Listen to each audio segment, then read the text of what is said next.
सोलापूरमधून मोठी बातमी समोर येते। सोलापूरचे माजी महापौर तथा राष्ट्रवादी काँग्रेस शरदचंद्र पवार पक्षाचे नेते महेश कोठे यांचं हृदयविकारानं निधन झालंय। प्रयागराज येथे कुंभमेळ्यासाठी गेले असताना अचानकपणे हृदयविकाराचा त्यांना झटका आला। महेश कोठे यांचा मृतदेह प्रयागराज येथून सोलापुरात विमानाने आणण्यात येणार आहे। शरद पवार यांच्या विश्वासातील नेते म्हणून महेश कोठे यांची ओळख आहे। सोलापूर जिल्ह्यातील ज्येष्ठ राजकीय नेते म्हणून महेश कोठे यांची ओळख होती। कुंभमेळ्यासाठी गेले असता त्यांना हृदयविकाराचा झटका आला आणि त्यांचं निधन झालंय।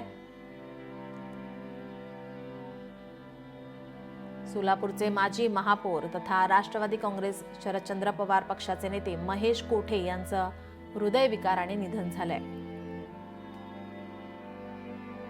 आपले प्रतिनिधी वसीम अत्तर आपल्यासोबत फोन लाईन वरून जोडलेले आहेत।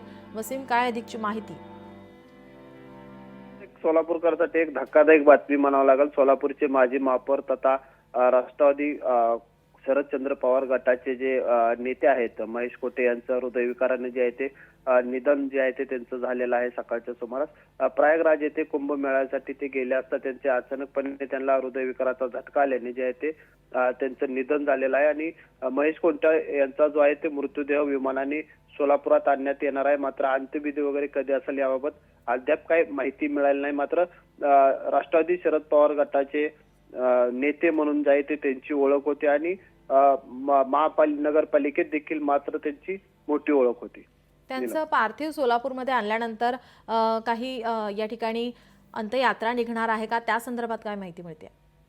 निश्चितच त्यांचे पार्थिव सोलापुरात आल्यानंतर अंत्ययात्रा निघेल। मात्र त्याबाबत अद्याप त्यांच्या कुटुंबांकडून जे आहे ते याबाबत काही माहिती आलेली नाही। जी, धन्यवाद वसीम आपण दिलेल्या माहितीसाठी।